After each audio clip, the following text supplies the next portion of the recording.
Amigos, hola. Hoy nuevamente nos sumergiremos en las historias más increíbles, que parecen demasiado fantásticas para ser ciertas. Hoy descubrirán el día en que del cielo despejado cayeron trozos de carne cruda sobre una ciudad entera. Conocerán a la única persona en la historia que voló dentro de un tornado durante casi 500 metros y sobrevivió para contarlo. Y también les hablaré de cómo, en el siglo pasado, los ricos compraban agua radiactiva como si fuera una bebida energizante, hasta que literalmente se les cayó la mandíbula. Chicos, por favor, denle me gusta a este video y escriban en los comentarios de qué ciudad nos están escuchando. Para ustedes son solo 2 clics, pero para nosotros es una gran ayuda para el desarrollo de nuestra comunidad. ¡Comenzamos! Historia número 1. El día en que el gran rugido se apagó. Imaginen un sonido. No solo un ruido, sino un estruendo que penetra en los huesos, una vibración que sientes en la planta de los pies desde kilómetros de distancia. Las cataratas del Niágara. Un poder monstruoso. 3.000 toneladas de agua cayendo al abismo cada segundo. Los habitantes de las ciudades cercanas se habían acostumbrado a este sonido, tanto como nosotros nos acostumbramos al latido de nuestro propio corazón. Nacieron, amaron, discutieron y murieron bajo su sonido. Ese zumbido era una constante, una eternidad. Ahora imaginen que el 29 de marzo de 1848, poco antes de la medianoche, el corazón se detuvo. Un granjero local salió a su porche a fumar y se le cayó la pipa de la boca. Silencio. Un silencio absoluto, mortal e inquietante. Era más aterrador que cualquier explosión. La gente en los pueblos de ambas orillas, la americana y la canadiense, comenzó a despertar no por el ruido, sino por su ausencia. Imaginen ese horror. Te levantas de la cama en la oscuridad y tu mente grita que algo se ha roto en el mismo cosmos. Al amanecer, la pánico creció palpable. Las iglesias se llenaron hasta el tope. La gente caía de rodillas en plena calle, llorando y suplicando perdón. Estaban seguros de que era el fin del mundo. La trompeta ya había sonado, y ahora el Señor había quitado el agua para abrir las puertas del infierno. Nadie comprendía lo que sucedía. No había telégrafo, no había noticias. Solo había vacío, en donde la naturaleza había rugido durante milenios. Y esto fue lo que sucedió. Muy, muy lejos, en la fuente del río Niágara, en el lago Erie, sopló un fuerte viento. Desplazó gigantescos témpanos de hielo, y millones de toneladas de hielo bloquearon el estrecho cuello del río, como un corcho en una botella de champán. El río simplemente se detuvo, y así, cuando salió el sol, los más valientes o los más locos se acercaron al borde. Allí, donde ayer bullía una corriente capaz de triturar a una persona como carne molida, ahora había un lecho húmedo y fangoso, rocas y barro. ¿Y saben qué hicieron las personas cuando comprendieron que el agua no regresaba? 1 hora, 2 horas, 1000 horas. La curiosidad ganó al miedo. Descendieron. Era un cuadro surrealista. Cientos de hombres y mujeres con largos vestidos y trajes paseaban por el lecho del Niágara. Caminaban donde nunca había pisado un ser humano. Y el río comenzó a revelar sus secretos. La gente encontraba antiguas hachas indígenas que habían estado allí durante siglos. Encontraban mosquetes y bayonetas que se habían quedado desde la guerra de 1812. Recogían estas reliquias como souvenirs, paseando por el borde del abismo. Algunos incluso encontraron enormes troncos de árbol atascados en las grietas. Propietarios de botes de paseo, aprovechando el momento, volaron las rocas peligrosas que obstaculizaban la navegación. Soldados de caballería galopaban por el lecho del río a caballo. Era un banquete durante la peste, un carnaval al borde de la destrucción, pero el miedo no se había ido a ninguna parte. Las fábricas se detuvieron. Las ruedas hidráulicas que alimentaban las fábricas colgaron impotentes en el aire. Los propietarios de los molinos se arrancaron los cabellos, contando las pérdidas. 30 horas exactas. 30 horas duró este silencio. Y luego, la tierra volvió a temblar. En la tarde del 31 de marzo, un bajo y profundo retumbar se escuchó desde el lago Erie. El viento cambió. La represa de hielo, que contenía millones de metros cúbicos de agua, se rompió. Una pared de agua, negra, espumosa, furiosa, arremetía por el cauce, arrasando todo a su paso. Aquellos que paseaban por el fondo apenas lograron salir a la orilla. El agua chocó con estruendo contra las rocas, y las cataratas del Niágara volvieron a hablar. El mundo volvió a su curso. La gente exhaló, las fábricas comenzaron a trabajar, y los mosquetes encontrados en el lecho del río ocuparon sus lugares en los estantes de piedra. Pero aquellos que vivieron esas 30 horas de silencio ya nunca escucharon la cascada como antes. Aprendieron que incluso la eternidad puede tomarse un día libre. A veces, la naturaleza simplemente nos recuerda quién es el verdadero dueño aquí. Y a veces, juega con nosotros de formas que no podemos comprender. Como por ejemplo, en el caso de una fiesta que debía ser un triunfo, pero se transformó en la pelea más absurda de la historia. Pero eso es otro archivo muy diferente. Por cierto, amigos, para los más curiosos, dejé en la descripción enlaces a todas las fuentes originales. Echen un vistazo y seguimos adelante. Historia número 2. Cira de Bar voladora y la fuerza de la obstinación borracha. ¿Saben cuál es el principal problema del ego masculino? No conoce la palabra imposible, especialmente cuando se mezcla con el aburrimiento y la cerveza barata. Viajamos a Nueva York a mediados del siglo XX, el 30 de septiembre de 1956. Washington Heights.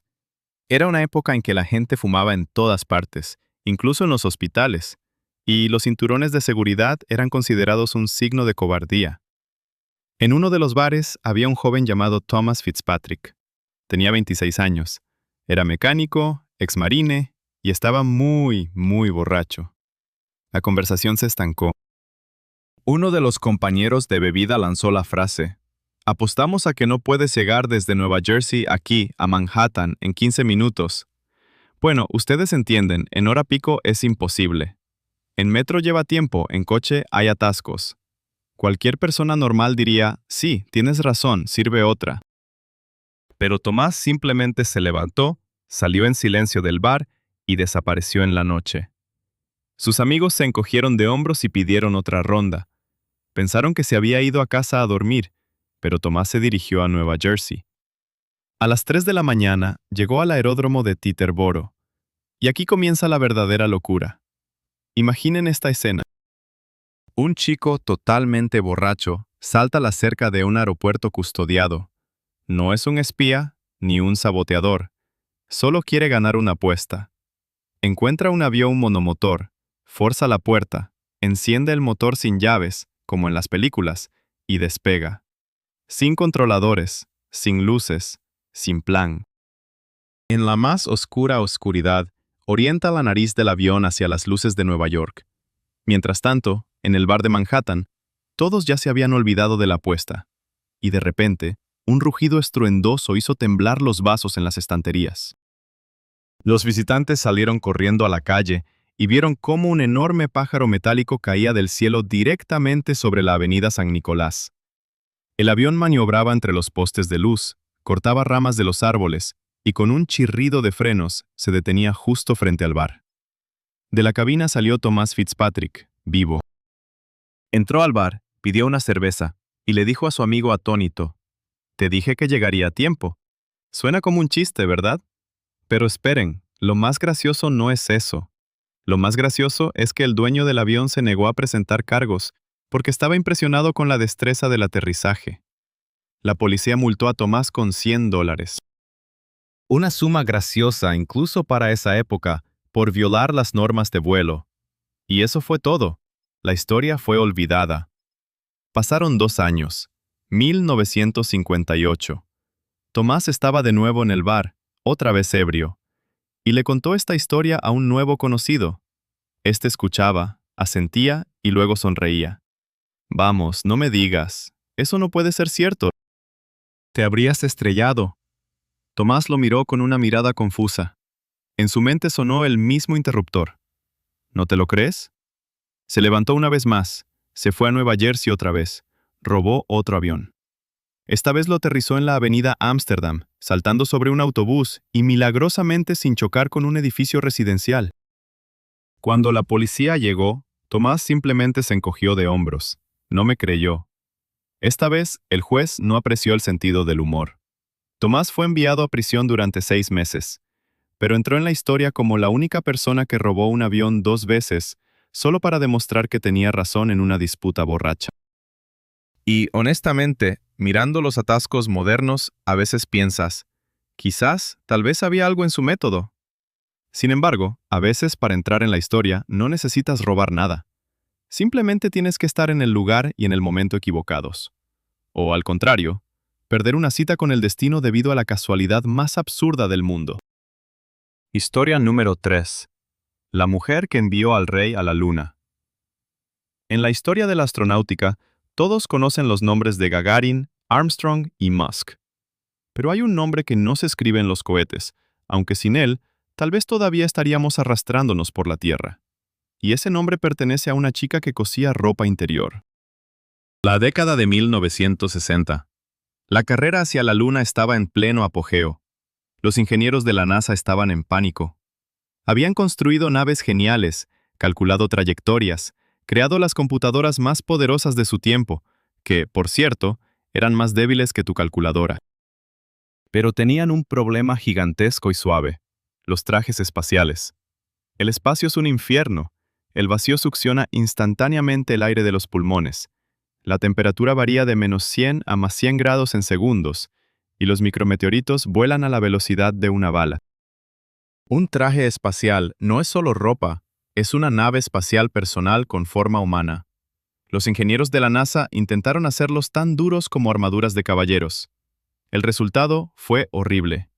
Los astronautas en ellos parecían robots torpes que no podían ni agacharse para atarse los zapatos. Cualquier movimiento requería esfuerzos titánicos. Y entonces la NASA anunció un concurso. En la batalla entraron los gigantes de la industria militar, corporaciones que fabricaban tanques y cazas, y entre ellas una pequeña empresa, International Latex Corporation, o simplemente Platex. ¿En qué se dedicaban? Confeccionaban sujetadores y corsés para amas de casa. Los generales militares se reían a carcajadas. ¿Sujetadores en la luna? ¿En serio? Pero los ingenieros de Platex sabían algo que los creadores de tanques no sabían. Ellos conocían cómo funciona el cuerpo humano. Comprendían lo que es la flexibilidad, el soporte y la comodidad. Su principal arma eran las costureras, mujeres comunes que toda su vida habían cosido encajes y tirantes. Hacían trajes espaciales a mano, sin planos, solo por intuición y experiencia. Utilizaban las mismas tecnologías que usaban en la lencería: látex, nylon, costuras ingeniosas. La costura tenía que ser perfecta. Un error de 1 milímetro, y el astronauta podría morir por despresurización. Cuando llegó el momento de las pruebas, las armaduras de las corporaciones militares fracasaron estrepitosamente. Un traje espacial se rompió cuando el probador intentó pasar por un umbral. Otro era tan pesado que el piloto cayó y no pudo levantarse. Y entonces salió un chico vestido con un traje de Platex. No solo caminaba, jugaba al fútbol.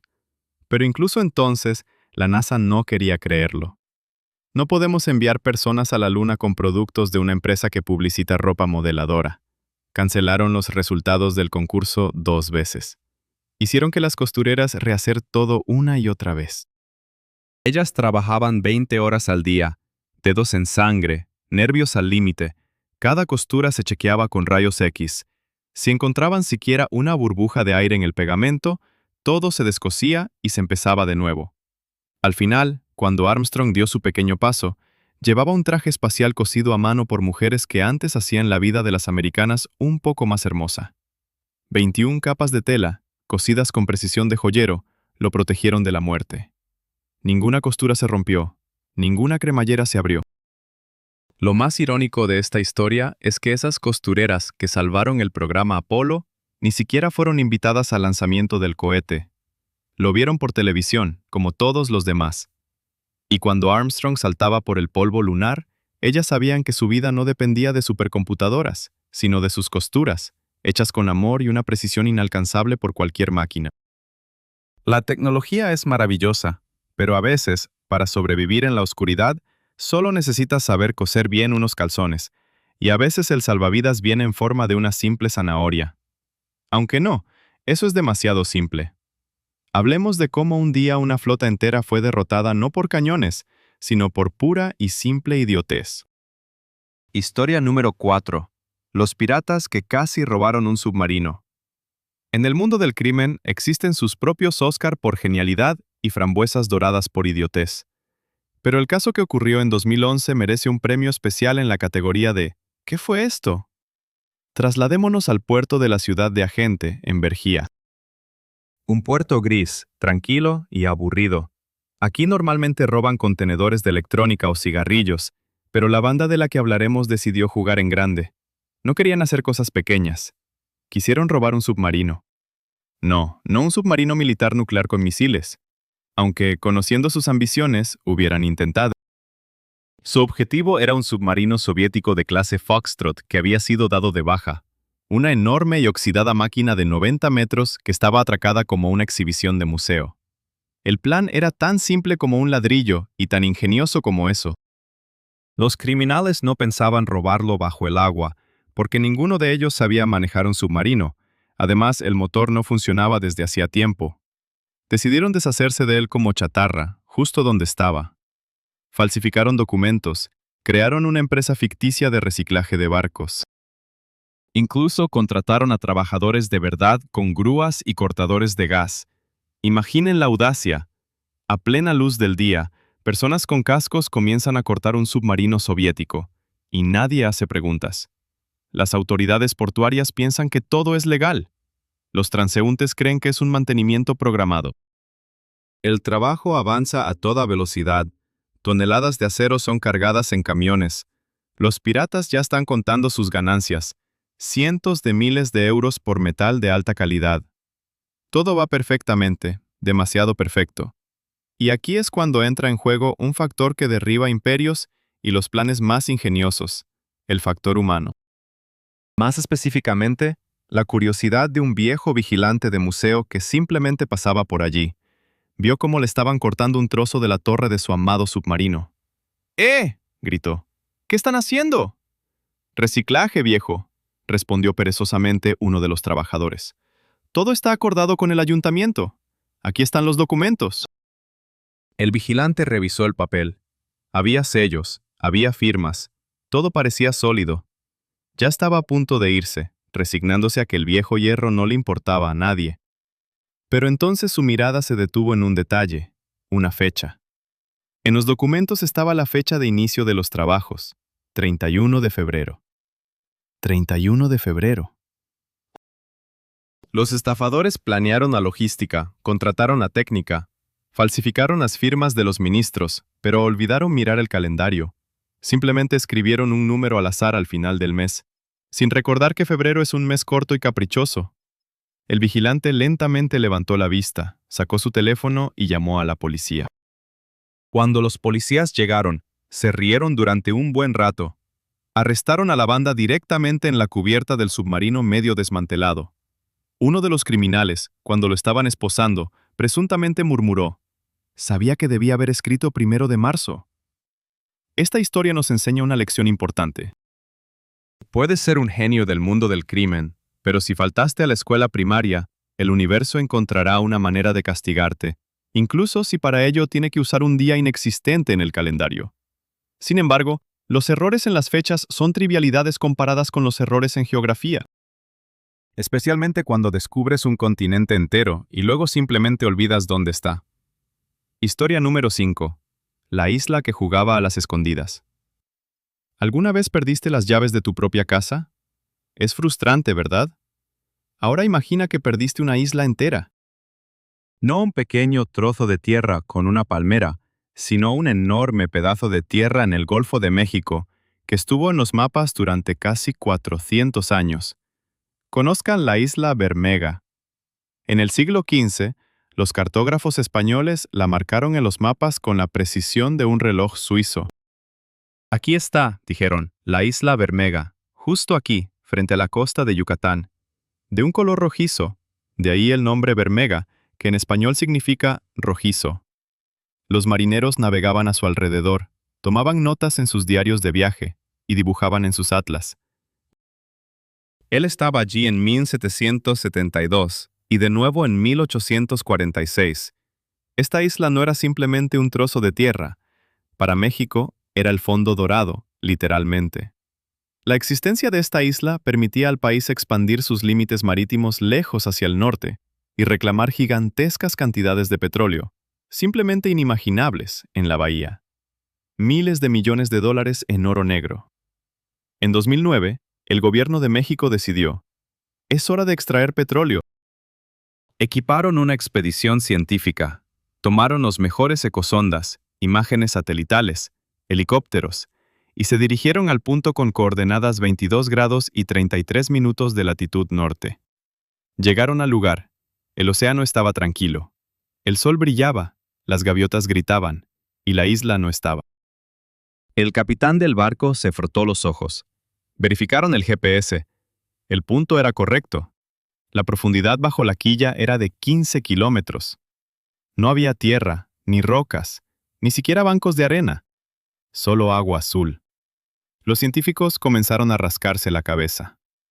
¿Dónde puede haberse ido una isla de 80 kilómetros cuadrados?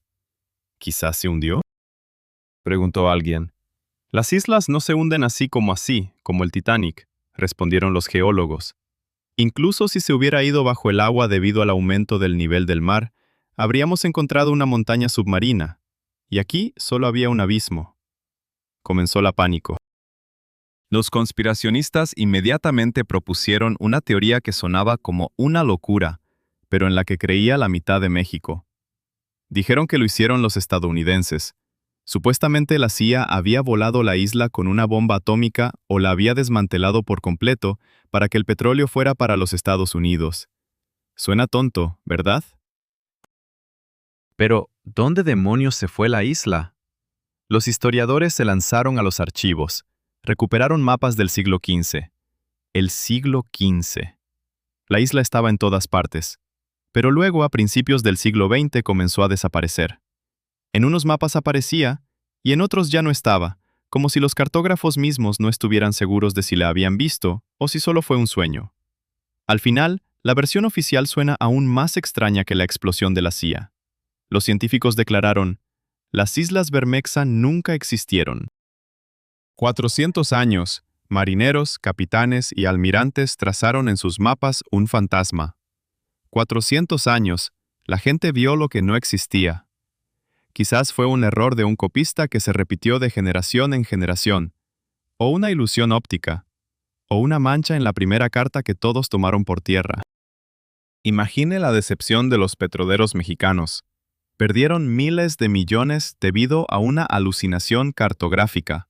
La isla fantasma simplemente se disolvió en la tinta de la historia, dejándonos con la pregunta: ¿cuántos más países y ciudades en nuestros mapas existen solo porque alguien alguna vez se tomó la molestia de verificar las coordenadas?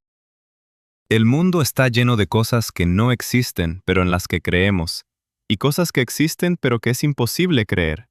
Como por ejemplo, en que un día toda una ciudad decidió levantarse con gatos hidráulicos y mudarse unos metros al lado, mientras la gente dentro continuaba almorzando. Historia número 6. Chicago de puntillas. Estamos acostumbrados a pensar que las ciudades son algo inamovible. Los edificios están donde fueron construidos y punto. Si no te gusta la vista desde la ventana, te mudas. Pero en el siglo XIX, los habitantes de Chicago decidieron que esa regla era para débiles. Si no les gustaba el lugar donde estaba la ciudad, simplemente levantaban la ciudad y la movían. A mediados de 1850, Chicago literalmente se hunde en la basura. La ciudad está construida sobre un pantano, casi al nivel del lago Michigan. No hay alcantarillado, y no hay a dónde drenar las aguas residuales. Después de cada lluvia, las calles se convierten en un fétido lodazal, donde los caballos quedan atrapados hasta el vientre. Las epidemias de cólera y tifus diezman a la población. La situación es crítica. O la ciudad muere, o hay que elevar el nivel de las calles varios metros hacia arriba para instalar tuberías. Pero, ¿cómo hacer esto? ¿Demoler todo el centro y reconstruirlo? Demasiado caro. Entonces, un joven ingeniero, Jorge Pumán, sí, el mismo que luego inventará los vagones dormitorios de los trenes, propone una idea loca. ¿Por qué demoler? Simplemente levantemos los edificios junto con la gente. Suena como una broma. Pero en 1858 comienza la operación de ingeniería más grande y surrealista de la historia. Imaginen, toman un edificio de ladrillo de 4 pisos que pesa 1000 toneladas. Bajo su fundación colocan cientos, a veces miles, de gatos de tornillo. Cada gato tiene trabajadores asignados. Con el silbato del capataz, cada persona gira el tornillo exactamente un cuarto de vuelta, y el edificio comienza a elevarse lenta, imperceptiblemente, centímetro a centímetro. Lo más asombroso es que la vida dentro de los edificios no se detuvo ni un segundo. En las tiendas del primer piso se continuaba comerciando. En los apartamentos, la gente dormía, comía, tocaba el piano. Las tuberías de gas y agua se alargaban con mangueras flexibles a medida que se elevaban. Hay una leyenda sobre un hotel. Mientras lo estaban levantando, los huéspedes comían tranquilamente en el restaurante. Los camareros servían sopa y, al mismo tiempo, el edificio flotaba en el aire a 2 metros del suelo. Se dice que ni un solo plato de sopa se derramó y ninguna grieta apareció en el yeso. En 10 años elevaron todo el centro de Chicago, barrios enteros. A veces levantaban una fila completa de edificios a la vez para no romper las paredes compartidas. Una vez elevaron medio barrio en Lake Street, que pesaba 35,000 toneladas, en 4 días. Pero eso no es todo. Algunos edificios necesitaban no solo ser levantados, sino también ser trasladados. Las casas de madera se dejaron sobre troncos de madera y se transportaron a caballo a otros barrios. Imaginen que caminan por la calle y un cottage de 2 pisos pasa junto a ustedes, con la dueña asomándose a la ventana y saludándolos. Se dice que un comerciante ingenioso continuó vendiendo incluso durante el traslado. Los clientes saltaban dentro de la tienda en movimiento, compraban tabaco y saltaban de nuevo hacia afuera. Al final, Chicago se elevó 15 a 2 metros. Se instalaron alcantarillas bajo las nuevas aceras y las epidemias retrocedieron. El pantano fue vencido no por desagüe, sino por levitación. Hoy en día, al pasear por Chicago, ni siquiera se imaginan que bajo sus pies no está la tierra original, sino un terraplén artificial que oculta los cimientos de un viejo mundo. Una ciudad que se sacó a sí misma del pantano, como el barón de Munchausen, parece un milagro de la ingeniería. Pero a veces los milagros ocurren no gracias a los ingenieros, sino a las cabras. Sí, cabras comunes que accidentalmente descubrieron un secreto que cambió la economía mundial. Historia número 7. Cabras danzantes y agua negra del esclarecimiento. Comenzamos la mañana con una taza de café. Es un ritual. Es el combustible de la civilización. Sin él, las oficinas se detendrían, los programadores se quedarían dormidos y los estudiantes no aprobarían sus exámenes. Pero pocos saben que nuestra energía se debe no a grandes botánicos, sino a un rebaño de cabras etíopes hiperactivas. La leyenda nos transporta al siglo en la provincia montañosa de Kaffa, en Etiopía. ¿Sientes la similitud con Kaffa? ¿Café? Pero no es seguro. Los lingüistas aún discuten al respecto. Un pastor llamado Caldi era un chico común. Su vida era aburrida. Montañas, cielo, hierba y cabras día tras día. Pero una noche notó algo extraño. Sus cabras, generalmente flemáticas y perezosas, se comportaban como adolescentes en una fiesta rave. Saltaban, se empujaban, corrían en círculos y balaban a la luna. Y lo más importante, se negaban a dormir. Caldi pensó que los demonios habían poseído a las cabras, pero a la mañana siguiente, los animales enérgicos volvían a estar alegres y animados. El pastor comenzó a observarlas. Vio que las cabras devoraban ansiosamente unas bayas rojizas de arbustos bajos.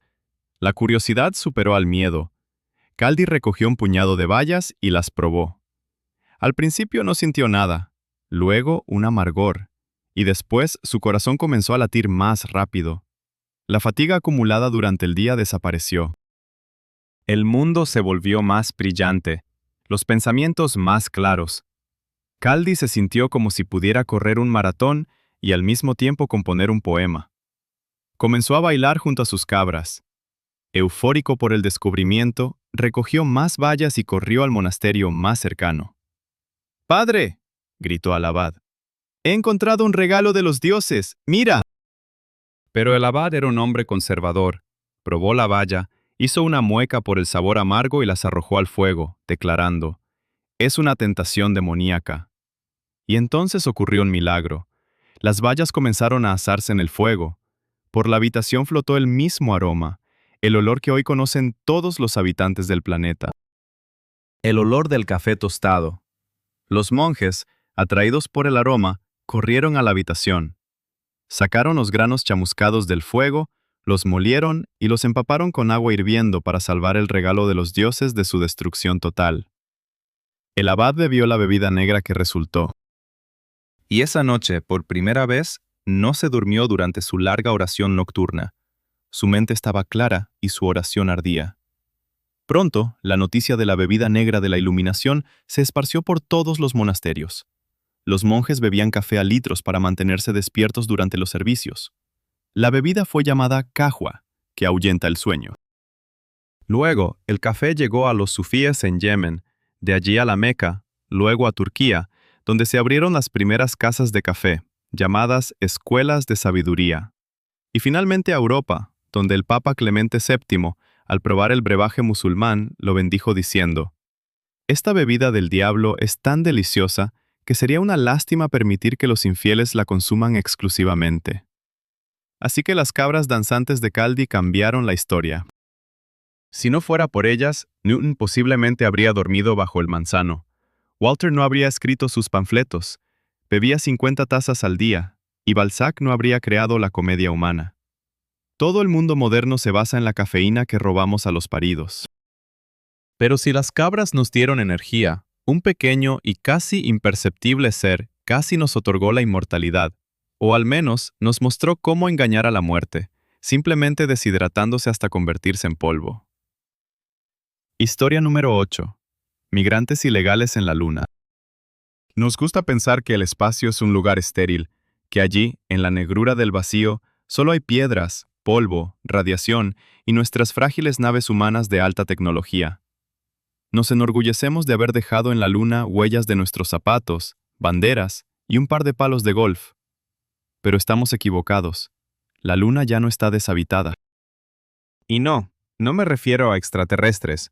Hablo de humanos, solo que muy, muy pequeños. El 11 de abril de 2019, el Centro de Control de Vuelos en Israel. La tensión es tal que el aire se puede cortar con un cuchillo. Todo el país está mirando las pantallas. El aparato Bereshit se aproxima a la Luna. El primer intento privado de aterrizar en el satélite de la Tierra. Es una misión hermosa y ambiciosa. Un país pequeño quiere entrar en el club de élite de las potencias espaciales, pero a pocos kilómetros de la superficie ocurre una falla. El motor principal se apaga, la comunicación se interrumpe. Los ingenieros intentan desesperadamente reiniciar el sistema, pero no se puede convencer a la física. El aparato cae como una piedra y se estrella en el mar de claridad a una velocidad de 500 kilómetros por hora. Explosión, polvo, silencio. Aparentemente es una tragedia, el final de la historia, un montón de metal retorcido y sueños destrozados. Pero unas semanas después se dio a conocer un detalle que dejó boquiabiertos a los biólogos de todo el mundo. Resultó que a bordo de Bereshit había una carga secreta. El jefe del fondo que patrocinó parte de la misión decidió en el último momento crear una copia de seguridad de la Tierra. Subió al aparato una cápsula especial. En ella había millones de páginas de información, muestras de ADN humano y miles de tardígrados. Los tardígrados, o osos de agua, son criaturas microscópicas que se parecen a torpes cerditos de 8 patas con trajes espaciales. Son los seres más resistentes del universo. Puedes hervirlos, ellos sobrevivirán. Puedes congelarlos hasta el cero absoluto, ellos sobrevivirán. Puedes dispararlos desde un cañón contra una pared de concreto. Se sacudirán y seguirán adelante. Puedes dejarlos en el espacio abierto bajo una intensa radiación ultravioleta que quema todo lo vivo. Ni siquiera se quemarán. Su secreto es que pueden apagar la vida. Cuando las condiciones se vuelven insoportables, el tardígrado recoge sus patas, se enrolla en una bolita y se deshidrata hasta convertirse en una partícula de vidrio. En su cuerpo, el metabolismo se detiene. La cantidad de agua queda por debajo del 1%. No está vivo ni muerto, Está en modo de espera. En este estado puede pasar de 10 a 100, tal vez 1000 años. Y cuando Bereshit se estrelló, es probable que la cápsula haya sobrevivido o se haya roto, esparciendo su contenido. Esto significa que justo ahora, mientras lees estas líneas, en el polvo lunar, entre los grises cráteres, hay miles de colonos terrestres. Están deshidratados, están durmiendo, pero no están muertos. Si mañana llegan astronautas y les echan agua de una botella, se despertarán, estirarán sus 8 patas y saldrán a buscar comida. Hemos colonizado la Luna por accidente. Hemos violado la regla principal de la protección planetaria, simplemente estrellando una cápsula con los seres más indestructibles del mundo. Ahora la Luna les pertenece a ellos. Y, sinceramente, considerando su capacidad para sobrevivir en el infierno, tienen muchos más derechos sobre el espacio que nosotros. Pero si los tímidos sobreviven gracias a su increíble resistencia, un hombre sobrevivió gracias a su increíble transparencia, o más precisamente, a su habilidad para desaparecer a la vista de todos, utilizando solo su descaro y el atuendo correcto. Historia número 9. El capitán que no estaba. En 1906, Berlín era una ciudad de estrictos órdenes, Alemania imperial. El uniforme aquí no era solo ropa, era una religión. Si llevabas un uniforme, eras un dios. Si eras civil, no eras nadie. La gente saludaba a los oficiales sin siquiera mirar sus rostros. Y así, en un hermoso día de otoño en los suburbios de Köpenick, que ahora es un distrito de Berlín, un hombre mayor sale de un tren. Tiene 57 años. Su rostro está demacrado con mejillas hundidas. Se llama Wilhelm Voigt. Es zapatero y acaba de salir de prisión, donde pasó media vida por hurtos menores. No tiene casa, no tiene trabajo, no tiene documentos. Por ley lo echan de todos lados. Ni siquiera le permiten quedarse en la ciudad. Voigt está desesperado, pero en lugar de rendirse, va a la tienda de un viejo. Allí, entre el polvo y la basura, compra un uniforme usado de capitán prusiano. Le queda holgado en los hombros, el sombrero está lleno de polilla y las botas están sucias. Pero es un uniforme. Voigt se lo pone, endereza los hombros y sale a la calle. Y ocurre un milagro. Los transeúntes le ceden el paso. Los policías le rinden honores. Voigt se da cuenta. La magia funciona. Se dirige a los cuarteles.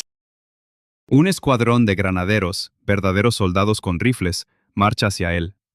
Voigt, paralizado por el miedo, grita con voz autoritaria: ¡Quietos! Asumo el mando por una misión especial del Kaiser. ¿Y qué creen que sucede? Obedecen sin cuestionar, sin verificar documentos. Ante ellos está un oficial. Bueno, ¿y qué, si el uniforme le queda grande? Su orden es ley. Voigt, al frente de un grupo armado, marcha por las calles de Köpenick. Irrumpe, arresta al alcalde y al tesorero por malversación. Ordena a los soldados bloquear todas las entradas y salidas. Prohíbe que nadie llame por teléfono en nombre de la seguridad del Estado. Todo el ayuntamiento está paralizado por el miedo. El alcalde tiembla. La policía que llega al lugar se coloca en posición de firme ante el capitán. Voigt exige abrir la caja. Le entregan todo el dinero en efectivo de la ciudad, alrededor de 4.000 marcos. Él lo cuenta cuidadosamente. Escribe un recibo, guarda el dinero en su bolsillo y envía al alcalde escoltado a Berlín, a la prisión principal. Y él ordena a los soldados proteger el ayuntamiento durante media hora más. Sale por la puerta trasera, se dirige a la estación, entra al baño, se quita el uniforme, vuelve a convertirse en un pobre anciano y se marcha. Cuando se descubrió el engaño, Alemania se rió hasta llorar. Todo el rígido y invencible sistema prusiano se derrumbó ante un viejo zapatero en un traje de segunda mano. El Kaiser Wilhelm II, al enterarse, no se enojó, sino que se rió y perdonó a Voigt, llamándolo un genio. Voigt se convirtió en una superestrella. Le pagaban enormes sumas simplemente por quedarse en ese mismo uniforme para las fotos. Esta historia es un espejo perfecto de la naturaleza humana. No vemos a una persona, sino a un estatus. Nos sometemos no a la razón, sino a los atributos del poder. Y a veces, todo lo que se necesita es ponerse el sombrero correcto para hacer que el mundo baile al son de tu flauta. Sin embargo, a veces la naturaleza se pone una máscara para engañarnos, o por el contrario, se la quita, mostrando cosas que hacen que quieras cerrar los ojos y nunca volver a abrirlos, como en el caso de la lluvia, que no era de agua ni siquiera de ranas. Historia número 10. El día que el cielo lloró carne. Nos hemos acostumbrado a quejarnos del clima. La lluvia, la nieve, el granizo, todo esto arruina el peinado y el ánimo. Pero créanme, los habitantes de Kentucky en 1876 habrían dado todo en el mundo por una lluvia normal, porque lo que cayó sobre sus cabezas no se puede explicar de ninguna manera lógica. 3 de marzo, Condado de Bath, granja de la familia Crouch. Un día soleado y normal. La señora Crouch está en el patio, fabricando jabón. Sí, en ese entonces el jabón se hacía al aire libre en enormes calderas. El cielo está despejado, sin una nube. Los pájaros cantan y de repente, ¡plash! Algo húmedo y rojo cae a sus pies. Ella mira hacia abajo. No es una gota de lluvia, es un pedazo de carne del tamaño de una moneda. Splash, splash, splash. Comienza una verdadera lluvia, solo que en lugar de agua, caen trozos de carne cruda del cielo. Se estrellan contra la cerca, en el porche, sobre la asustada señora Crouch. Esto dura unos minutos. Todo el patio, del tamaño de un campo de fútbol, está cubierto de retazos rojos. Algunos trozos son pequeños, como copos de nieve. Otros son tiras largas de 5 a 7 centímetros. La señora Crouch, por supuesto, está horrorizada, pero su esposo y los hombres locales resultaron ser personas, digamos, pragmáticas. ¿Saben qué hicieron cuando vieron la carne caer del cielo? ¿La probaron? Sí.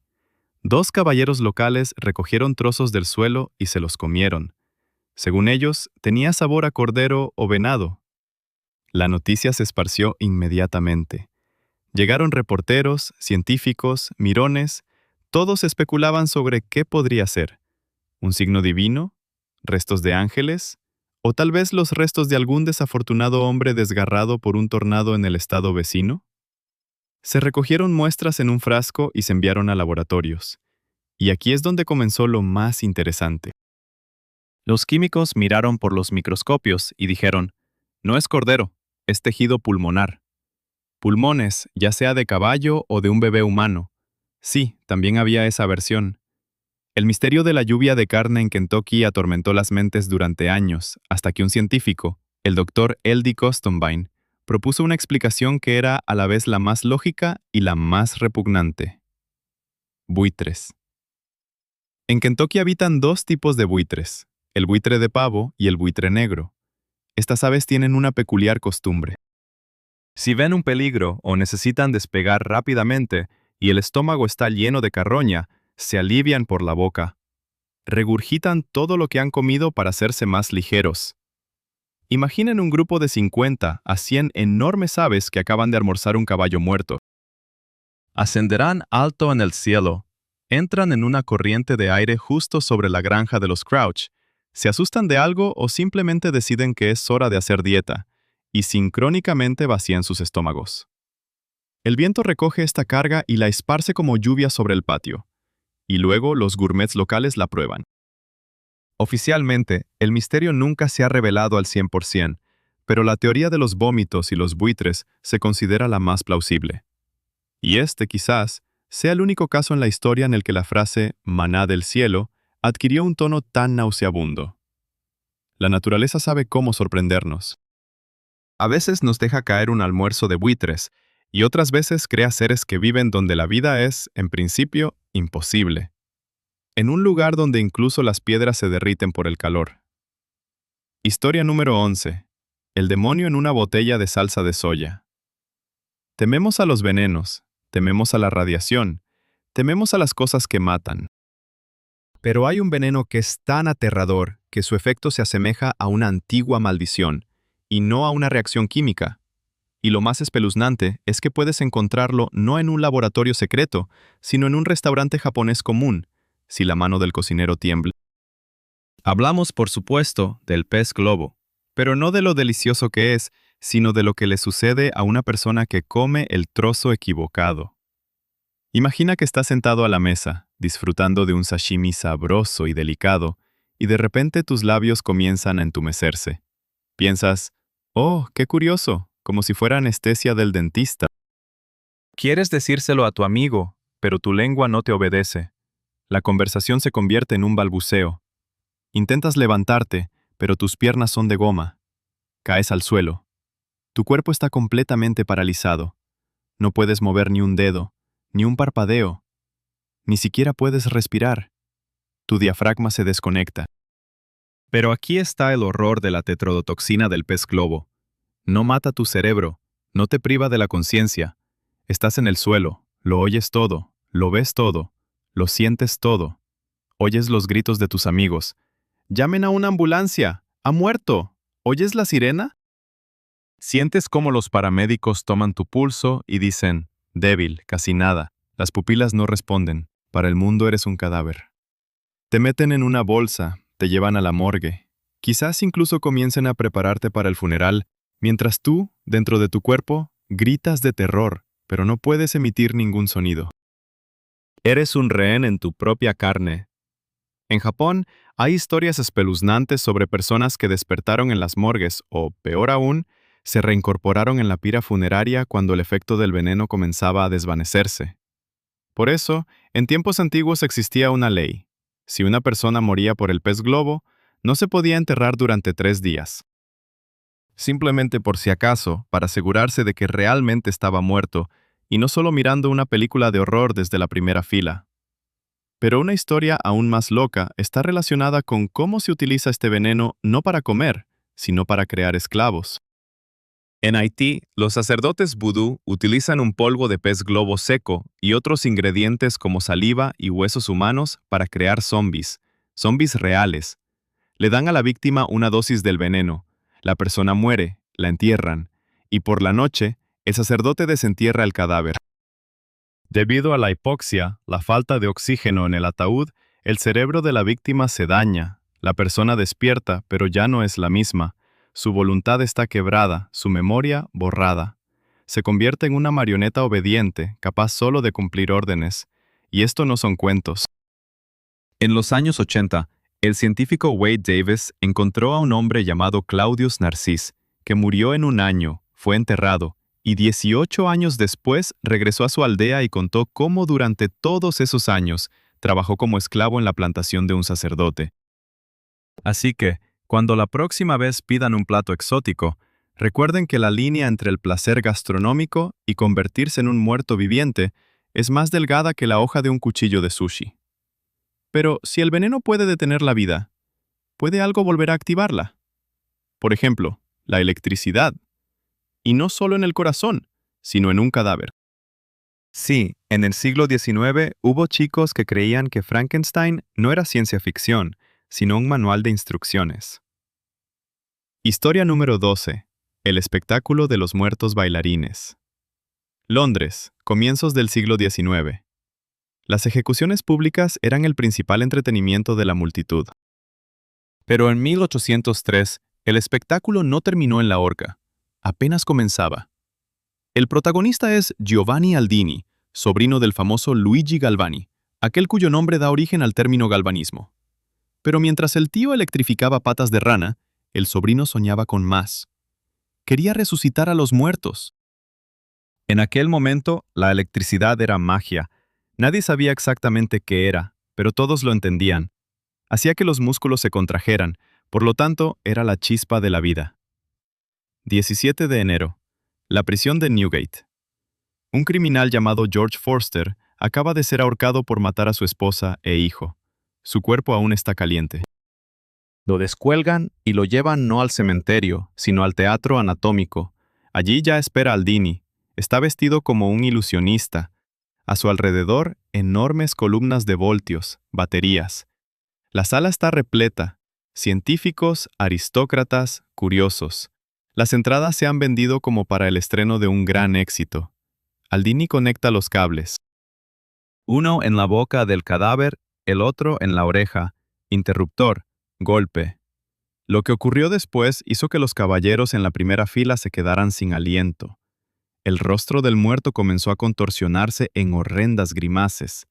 La mandíbula temblaba, los ojos se abrieron y giraban desenfrenadamente. Parecía que Forster sonreía, mostrando los dientes, como si desafiara a los asesinos. Pero Aldini no se detuvo. Conectó los cables a los brazos y las piernas. El cadáver levantó el brazo derecho y cerró el puño, como si amenazara al cielo. Luego comenzó a golpear con los pies sobre la mesa. El pecho se alzaba, como si intentara inhalar. En la sala comenzó la histeria. La gente gritaba, se desmayaba. Uno de los espectadores, el señor Paz, quedó tan impresionado por lo que vio que regresó a casa y murió de un infarto esa misma noche. La multitud estaba convencida de que el asesino había resucitado. Ahora se levantará, romperá las cintas y comenzará a estrangular a todos a su alrededor. Pero Aldini estaba decepcionado. Tan pronto como cortaban la electricidad, la vida se esfumaba. El cuerpo volvía a ser un saco de huesos. Comprendió una terrible verdad. La electricidad puede hacer bailar a una marioneta, pero no puede devolverle el alma. Sin embargo, este experimento dio origen a un monstruo, no en la realidad, sino en la literatura. Se dice que una joven llamada Mary Shelley escuchó sobre estos experimentos, y fue el George Forster que bailaba sobre la mesa lo que la inspiró a escribir la novela Frankenstein o el moderno Prometeo. Tememos una rebelión de las máquinas. Pero hace 200 años, la gente temía una rebelión de las baterías. Y al ver cómo hoy intentamos cargar la conciencia en una computadora, te das cuenta de que Aldini no ha desaparecido. Simplemente cambió la columna de voltios por una red neuronal. Sin embargo, jugar con la muerte es peligroso, pero a veces, jugar con la burocracia es aún más peligroso, especialmente cuando un país entero declara la guerra no a un enemigo, sino a su propio tiempo, intentando cancelar el ayer y el mañana. Historia número 13. El año en que se abolió el domingo. Nos quejamos de los lunes. Esperamos el viernes. Nuestra vida está dividida por una cuadrícula de 7 días. Este ritmo ha sido inculcado en nuestro subconsciente durante milenios. Pero a finales del siglo XVI en Francia, un grupo de personas decidió que eran más inteligentes que Dios, la naturaleza y las costumbres. Los revolucionarios derrocaron al rey, le cortaron la cabeza y dijeron: «El viejo mundo ha sido destruido. Ahora construiremos uno nuevo, y en él no habrá reyes, ni iglesias, ni el viejo calendario». Declararon la guerra al mismo tiempo. En 1793, Francia adoptó el calendario republicano. Olvídense de enero, febrero, marzo. Ahora los meses se llamaban poéticamente en honor al clima. Brumario, mes de niebla. Término, mes caluroso. Nevoso, mes de nieve. Suena bonito, como una fantasía, pero el verdadero mal estaba en la semana. Los revolucionarios eran fanáticos del sistema decimal. Metro, kilogramo, todo eso proviene de ahí. Y decidieron: ¿por qué hay 7 días en una semana? Eso no tiene sentido. Que haya 10 días en una década. 9 días trabajas como un desquiciado y solamente el 10º es festivo. Imagina el horror de un campesino francés común. Antes tenía 52 domingos al año más festividades religiosas. Ahora solo le quedaban 36 días libres. A la gente le robaron casi 3 semanas de descanso al año. Además, intentaron cambiar las horas. En un día ahora había 10 horas. En una hora 100 minutos. Y en un minuto 100 segundos. Era un caos. Los relojeros se volvían locos tratando de adaptar los mecanismos. La gente no sabía cuándo era la comida, ni cuándo la medianoche. Quedar a las 5 de la tarde ahora significaba un tiempo totalmente diferente. Pero lo peor de todo era que la abolición de la semana de 7 días fue un ataque a la religión. Sin domingo no había misa. La gente no sabía cuándo ir a la iglesia. Los trabajadores odiaban este calendario con un odio feroz. Los caballos y los bueyes caían de agotamiento, porque trabajar 9 días seguidos era demasiado incluso para los animales. Esta locura duró 12 años. 12 años, la nación vivió en una realidad paralela, donde el tiempo no fluía como en el resto del mundo. Y solo Napoleón Bonaparte, al llegar al poder, abolió esta locura. Devolvió a la gente enero, 24 horas y, lo más importante, el viejo y querido domingo. Se dice que fue una de sus decisiones más populares. La gente está dispuesta a perdonar mucho a un tirano si les devuelve su día de descanso legítimo. El intento de reorganizar el tiempo fracasó, pero la intención de reorganizar el espacio, aquí la humanidad tuvo mucho más éxito, especialmente cuando se trata de vender lo que no te pertenece. Por ejemplo, el país más pequeño del mundo, que en realidad es solo una plataforma de cemento en medio del mar. Historia número 14. El príncipe que vivía en un barril oxidado. Si piensas que para crear un estado se necesita un ejército, un territorio y una constitución, estás irremediablemente desactualizado. A veces, basta con un viejo rifle, una plataforma oxidada en medio del mar y una desmesurada audacia.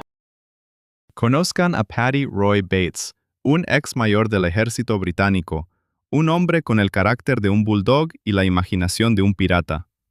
En los años 60 se dedicaba a un negocio popular en ese entonces, la radio pirata. Emitía rock and roll, que la BBC prohibía desde barcos en aguas neutrales. Las autoridades lo perseguían, y entonces Bates encontró una escapatoria. Durante la Segunda Guerra Mundial, Gran Bretaña construyó en el Mar del Norte fuertes de defensa aérea, enormes torres de concreto conectadas por una plataforma. Después de la guerra, los abandonaron. Quedaron desiertos, oxidados, bañados por las olas. Uno de esos fuertes, Ruff's Tower, se encontraba a 7 millas de la costa, es decir, en aguas internacionales. En Navidad de 1966, Bates desembarcó en esta plataforma, de superficie significativa, expulsó a otros piratas de radio con el mismo rifle y cócteles Molotov y declaró: «Esto es ahora mío». Pero él no solo lanzó una radio. En 1967 proclamó la independencia. Llamó a la plataforma el Principado de Sealand, asimismo Príncipe Roy I, y a su esposa Joan, princesa. Gran Bretaña se rió al principio. Luego envió un bote de la Guardia Costera para sacar al loco. Bates y su hijo Michael los recibieron con disparos de advertencia al aire. El caso llegó a los tribunales, y aquí ocurrió lo increíble. Un juez británico, rascándose la peluca, emitió un veredicto. Dado que el incidente ocurrió en aguas internacionales, los tribunales británicos no tienen jurisdicción. Bates interpretó esto como un reconocimiento oficial. ¿Ves? No pueden juzgarme porque soy un estado extranjero. Sealand comenzó a vivir a plenitud. Emitieron sus sellos, sus monedas con el retrato de la princesa Joan, sus pasaportes, que vendían a todos los interesados, hasta que comenzaron a ser utilizados por criminales internacionales. Incluso tenían su propia bandera. En 1978, mientras Roy estaba en Inglaterra, un abogado alemán desembarcó en la plataforma con mercenarios. Secuestraron al hijo del príncipe, Michael. Roy Bates no llamó a la policía. Alquiló un helicóptero, reunió a amigos, se armó con escopetas y llevó a cabo, maldita sea, una operación de rescate en su propio país. Recuperaron la plataforma, capturaron a los alemanes y los declararon prisioneros de guerra. Alemania tuvo que enviar un diplomático a Sealand para negociar la liberación. Para Bates fue un triunfo. Lo visitó un embajador. Sealand existe hasta hoy. Roy falleció, ahora su hijo Michael gobierna. La plataforma se oxida, pero la bandera ondea orgullosamente sobre las olas. Es un monumento a la tenacidad humana, una prueba de que si gritas lo suficientemente fuerte, «Yo soy el rey», y tienes una escopeta para confirmarlo, el mundo, tal vez, esté de acuerdo contigo. Pero si una persona puede crear un país de la nada, otra puede destruir el mayor tesoro, simplemente tropezando o, digamos, decidiendo limpiarlo con el jabón equivocado. Historia número 15. La limpiadora que borró la sonrisa. Historias. En el arte hay vándalos. Cortan lienzos con cuchillos, los rocían con ácido. Los odiamos, pero entendemos que son movidos por locura o maldad. Pero hay destructores mucho peores. Están impulsados por la diligencia. España, Ciudad de Borja, 1912. En una pequeña iglesia, Santuario de Misericordia, cuelga un fresco de Ecce Homo. En él, Jesús es representado con una corona de espinas. Fue pintado por el artista Elías García Martínez a principios del siglo XX. La pintura se está descascarando, el rostro de Cristo se está apagando.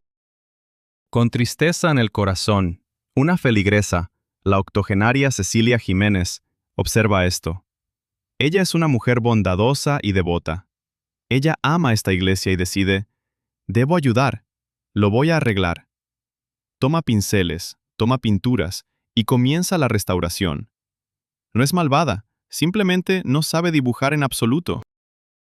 Cuando después de un par de semanas los especialistas entraron a la iglesia para evaluar el estado del fresco, quedaron sin palabras.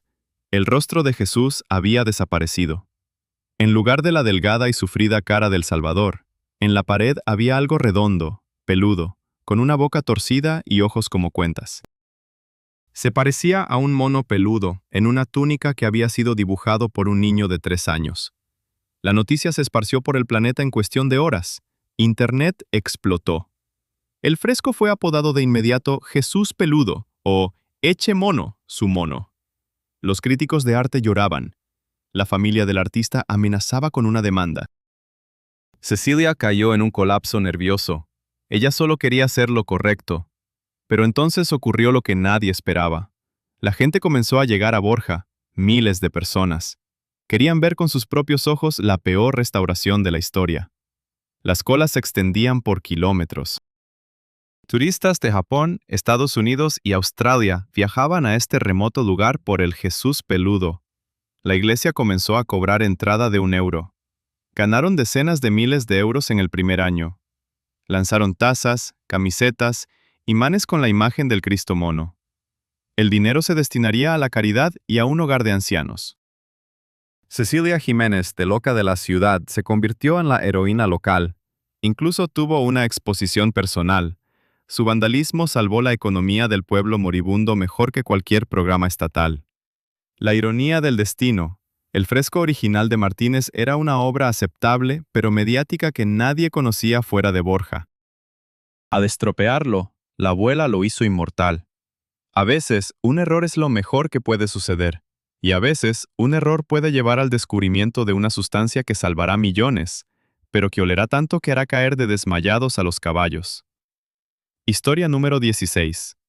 El aroma que detenía ciudades.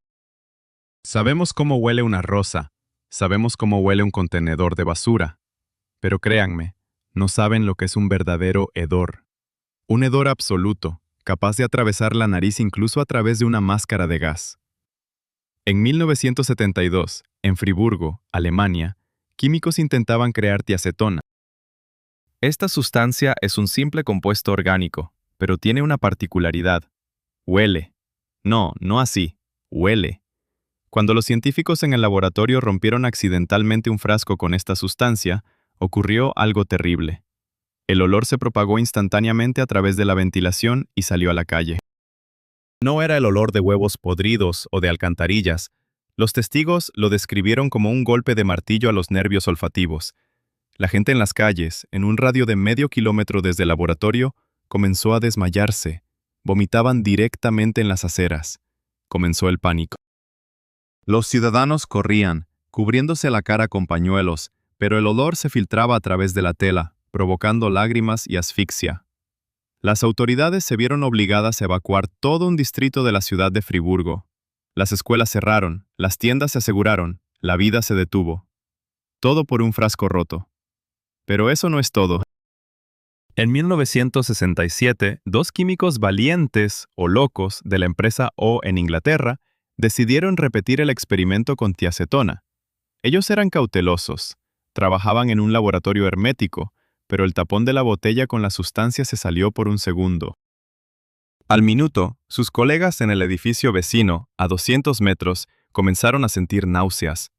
Los químicos se dieron cuenta de lo que habían hecho y decidieron deshacerse de los restos. No podían simplemente echarlo en el fregadero. Sellaron la sustancia en una ampolla, la ampolla en un frasco, el frasco en concreto, y lo llevaron al mar. Pero durante los experimentos había un detalle más. Los químicos fueron a un restaurante a picar algo. Llevaban la sustancia con ellos, simplemente estaban en la misma habitación donde estaba. En cuanto entraron, la camarera los miró y comenzó a rociar desodorante directamente en su cara. Los clientes dejaron la comida y salieron corriendo.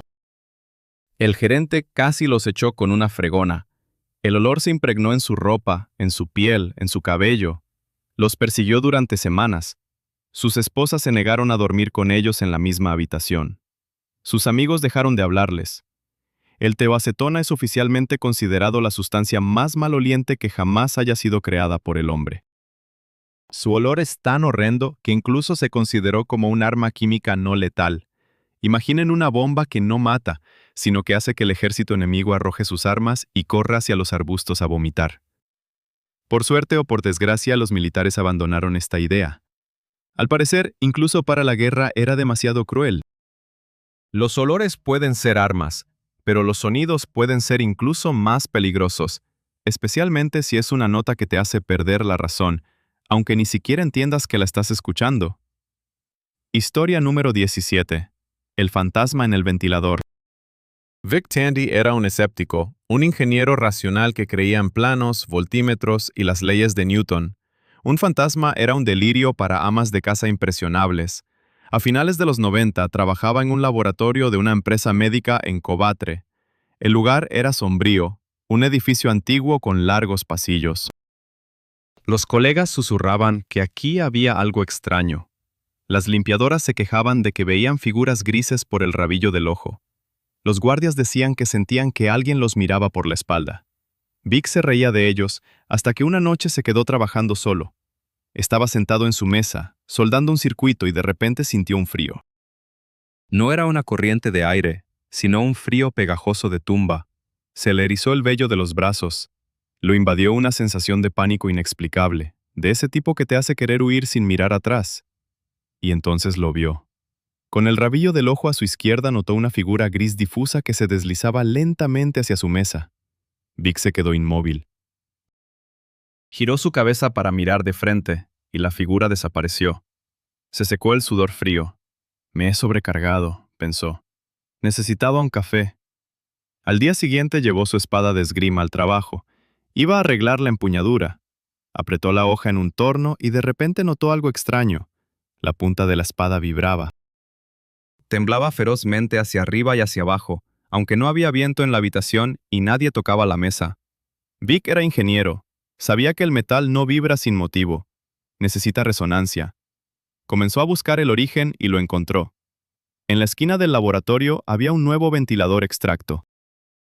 Vic sacó sus instrumentos y midió la frecuencia del sonido que emitía el ventilador. 19 hercios. Esto es infrasonido. El sonido es tan bajo que el oído humano no lo puede escuchar, pero el cuerpo lo siente. 19 hercios es una frecuencia especial. Es la frecuencia de resonancia del globo ocular humano. Cuando la onda sonora golpea el ojo, comienza a vibrar. Debido a esto, el cerebro recibe una señal distorsionada. Las manchas de luz se difuminan, las sombras comienzan a moverse. El cerebro intenta interpretar este caos y dibuja imágenes familiares, como figuras grises de fantasmas. Además, el infrasonido provoca en el ser humano un horror fisiológico. Hace vibrar los órganos internos, causando náuseas, pánico y la sensación de que algo está presente. Es un mecanismo evolutivo. Muchos depredadores, como los tigres, emiten un rugido en frecuencias infrasonoras antes de atacar, para paralizar a la presa por el miedo. Tandy encontró un fantasma. Apagó el ventilador. La vibración de la espada cesó. La sensación de miedo desapareció. Nadie volvió a ver las figuras grises. Más tarde, Vic escribió un artículo titulado El fantasma en la máquina. Demostró que muchas casas encantadas son simplemente lugares con mala acústica, donde el viento aúlla en las tuberías o la vieja ventilación crea esa misma frecuencia de miedo. Así, el ingeniero mató la magia. Explicó las pesadillas por un mal mantenimiento de los aires acondicionados. Pero si el miedo se puede explicar con físico, ¿cómo se explica la suerte? Por ejemplo, la suerte de una persona que sobrevivió donde el metal se derretía como mantequilla y salió de allí para vivir otros 60 años. Historia número 18. El hombre que montó un tornado. En las películas sobre desastres, la gente generalmente huye del tornado, se esconden en sótanos, oran y tiemblan. Pero Matt Suter no es un héroe de cine, es el héroe del viaje más loco en la historia de la meteorología. El 12 de marzo de 2006, en el estado de Missouri, Matt tiene 19 años y está de visita en la casa de su abuela en su remolque. Una noche normal. Afuera hace viento, pero ¿quién en Missouri le teme al viento?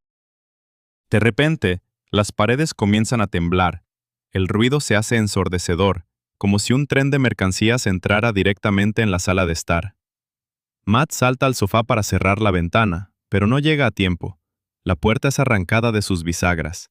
Las paredes del remolque explotan hacia afuera, y Matt es atrapado por una fuerza desconocida. Un tornado de categoría F2 lo succiona. Imagina ese momento. Un segundo antes estabas de pie en la alfombra en pantuflas, y ahora vuelas dentro de un gigantesco remolino negro rugiente. A tu alrededor giran escombros, muebles, trozos de techo, árboles y polvo. La velocidad del viento es de 240 kilómetros por hora. Matt luego contó que el vuelo fue extrañamente suave. No sintió dolor, simplemente volaba, girando en el aire, en completa oscuridad, aturdido por el estruendo. En algún momento, una lámpara de su abuela pasó volando a su lado. Chocó contra algo suave, luego contra algo duro. El vuelo duró unos segundos, pero se sintió como una eternidad. Y luego, el tornado aparentemente decidió que ya había tenido suficiente del chico y lo escupió. Matt despertó en un campo. Solo llevaba una camiseta y ropa interior. El viento había arrancado el resto de su ropa. Estaba tendido en el barro, aturdido, pero vivo. Se levantó, se palpó a sí mismo, estaba bien, solo una raspadura en la cabeza. Caminó de regreso al lugar donde estaba el remolque. Más bien, al lugar donde ya no había remolque. Su abuela y su tío salieron de entre los escombros del suelo, lo único que quedaba de la casa. Estaban seguros de que Matt había muerto, que lo habían destrozado y esparcido por todo el estado. Cuando salió de la oscuridad, sucio, semidesnudo, pero vivo, su abuela se desmayó. Más tarde, los meteorólogos midieron la distancia. El tornado llevó a Matt 398 metros, casi 400 metros, 4 campos de fútbol por el aire, y lo aterrizó tan suavemente que no se rompió ni un solo hueso. Este es un récord Guinness, el vuelo más largo de un ser humano dentro de un tornado con supervivencia. Matt Suter se convirtió en una leyenda local, pero se dice que desde entonces no le gusta nada el clima ventoso, y si ve que las hojas de los árboles comienzan a girar, él es el primero en correr al sótano. Porque la naturaleza solo otorga un ticket para tales atracciones una vez. La segunda vez puede que no tenga suerte. A veces la naturaleza nos perdona, y a veces nos da herramientas para que nos destruyamos a nosotros mismos. Como en el caso de un inventor que quiso salvar al mundo, pero en cambio casi extermina toda forma de vida en el planeta. 2 veces. Historia número 19. El genio que casi mata al planeta. 2 veces. En la historia de la ciencia hay villanos, hay héroes, y hay Thomas Midgley Jr., un hombre con buenas intenciones, que como se sabe, son el camino al infierno. La década de 1920. Los automóviles retumban, golpean y se rompen. La gasolina arde de manera irregular, causando detonaciones en los motores. Los ingenieros de General Motors están desesperados. Hay que añadir algo al combustible para que el coche funcione suavemente. Thomas Midgley, un químico talentoso, encuentra la solución. Tetróxido de plomo. Agrega una gota de plomo a la gasolina y ¡oh, maravilla! El motor ronronea como un gatito. Los coches se vuelven más potentes, más silenciosos y más rápidos. Midgley es proclamado el salvador de la industria automotriz. La gasolina con plomo fluye a raudales en todas las estaciones de servicio del mundo. Nadie escucha a los médicos que gritan, ¡el plomo es un veneno! Causa locura, muerte, envenena a los niños. El mismo Midgley, en una conferencia de prensa, se lava las manos en esta gasolina y respira sus vapores durante 1 minuto para demostrar su seguridad. Estoy dispuesto a hacerlo todos los días, dice. Poco después de eso, se va secretamente a Europa para tratarse de una grave intoxicación por plomo. Pero el mundo ya estaba enganchado. Durante los siguientes 60 años, llenamos la atmósfera de la Tierra con miles de toneladas de plomo. Los niveles de coeficiente intelectual de los niños nacidos en esa época disminuyeron debido a la intoxicación. La criminalidad aumentó.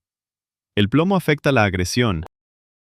Midgley, con una mano, mejoró los coches, y con la otra envenenó a 3 generaciones de personas.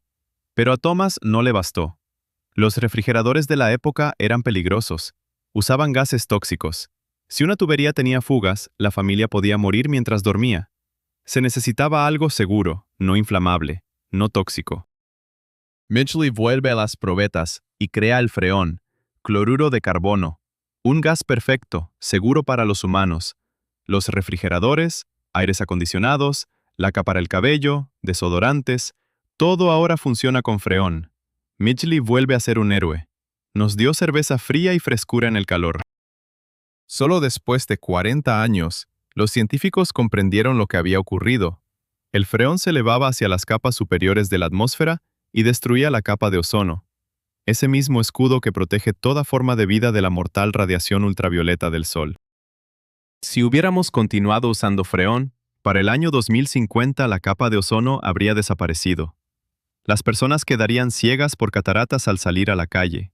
Las plantas morirían. La vida en la Tierra se volvería imposible. Un hombre, un químico, 2 invenciones, y ambas se convirtieron en catástrofes ecológicas globales.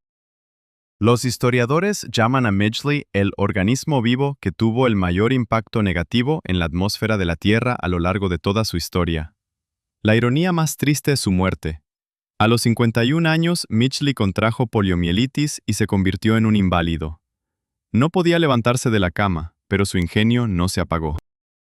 Ideó un complejo sistema de cuerdas y poleas para levantarse de la cama sin la ayuda de una enfermera. En 1944 se enredó en las cuerdas de su propia invención y se ahorcó. La invención volvió a matar a su creador, al igual que al planeta que él trataba de mejorar con tanto esfuerzo. Este final es una advertencia. A veces, las soluciones más inteligentes son las más mortales, y a veces, las cosas más mortales realmente curan, como la radiación, que alguna vez se vendía en farmacias como vitaminas. Historia número 20. Un energizante que iluminó los huesos. Estamos acostumbrados a ver calaveras y huesos en el símbolo de radiación. Sabemos que el uranio es muerte, cáncer y Chernóbil, pero hace 100 años el mundo era diferente, ingenuo y muy, muy tonto. En los años 20 del siglo pasado, la radiación estaba de moda. Cuando Marie Curie descubrió el radio, el mundo se volvió loco. La gente pensaba, vaya, brilla. Eso significa que tiene energía. La energía es vida. La lógica era inquebrantable. El radio y el radio se añadían por todas partes, en la pasta de dientes para una sonrisa brillante, en la crema facial para una piel radiante, en el chocolate, en el agua, en los preservativos. Incluso había almohadas radiactivas para un sueño saludable. Pero el rey de esta locura era la bebida Raditor. Fue creada por un charlatán llamado William Bailey. Ni siquiera era médico, compró su diploma, pero sabía vender. Raditor es simplemente agua con radio disuelto. Su eslogan decía, medicamento para los muertos vivientes. Prometía curar todo, desde la impotencia hasta la artritis. Y la gente lo bebía, los ricos, porque Raditor costaba una fortuna. Su fanático más famoso fue Evers, un joven millonario, campeón de golf, guapo y playboy. Se rompió un brazo, y un médico, comprado por Bailey, le recomendó tomar un poco de agua para unir los huesos. A Evers le gustó. Sentía un aumento de energía. El efecto placebo es una fuerza aterradora. Comenzó a beber 3 botellas al día, invitaba a sus amigos, incluso hidrataba a sus caballos. En 3 años consumió casi 1000 botellas. Y luego la radiación, que se acumulaba en sus huesos, comenzó a hacer efecto. Primero le dolieron los dientes, luego empezaron a caerse, no uno a uno, sino junto con trozos de mandíbula. Los huesos del cráneo se volvieron blandos, con agujeros formándose en ellos. Su cuerpo se descomponía mientras estaba vivo. Cuando los médicos finalmente entendieron lo que sucedía, fue demasiado tarde. Evers estaba en el hospital, y sus huesos brillaban en la radiografía sin ninguna máquina. Moría en horribles agonías, pero su mente permanecía clara hasta el final. Cuando murió en 1932, tuvo que ser guardado en un ataúd de plomo. La muerte de Evers conmocionó a América. El periódico Wall Street Journal salió con un titular que se convirtió en una leyenda del humor negro. El agua con radio funcionaba perfectamente hasta que se le cayó la mandíbula. Solo después de eso, las autoridades prohibieron la venta de productos radioactivos. Eben Bayer, con su espantosa muerte, salvó a millones de personas que podrían haber seguido cepillándose los dientes con pasta de uranio. Por cierto, si decidieras excavar la tumba de Bayer hoy, lo cual no deberías hacer, el contador Geiger seguiría marcando en niveles altos. Todavía está caliente. Aprendemos de los errores, pero a veces el precio de la lección es la vida de alguien, o la pierna de alguien. Sí, a veces ocurre que una parte del cuerpo se vuelve más famosa que su dueño, e incluso organiza su propio funeral. Historia número 21. El general que visitaba su pierna. En la historia militar, los generales pierden soldados. A veces el honor, a veces la cabeza. Pero el general Daniel Sickles perdió una pierna, y decidió que eso no era motivo para separarse para siempre. La batalla de Gettysburg, Guerra Civil en los Estados Unidos, julio 1863. El general Sickles es una persona, digamos, controversial. Es político, intrigante y la única persona que fue absuelta por el asesinato del amante de su esposa por razón de locura temporal. En medio de la batalla, comete una locura. Rompe la orden y mueve sus tropas hacia un lugar abierto. Allí llega un proyectil. Un proyectil de 12 libras impacta al general directamente en la pierna derecha. El hueso queda hecho puré. La pierna cuelga de un trozo de piel. Sickles, acostado en la camilla y fumando un cigarro. Sí, fumaba mientras lo llevaban a la retaguardia para levantar la moral de los soldados. Con sangre fría les dice a los cirujanos, corten. Las amputaciones en los hospitales de campaña de la época eran un infierno. Sin anestesia, con una sierra durante un par de minutos, le cortaron la pierna. Normalmente esos restos se tiraban a una fosa común, pero Sickles no era una persona común. Era un narcisista de primer nivel. Dijo, esa es mi pierna, no la dejaré pudrirse en una zanja. Ordenó que pusieran el miembro amputado en un ataúd, un pequeño ataúd infantil, y que lo enviaran a Washington. Allí le hicieron una disección, limpiaron los huesos de carne y los unieron con alambre. Resultó un excelente esqueleto de tibia y pie.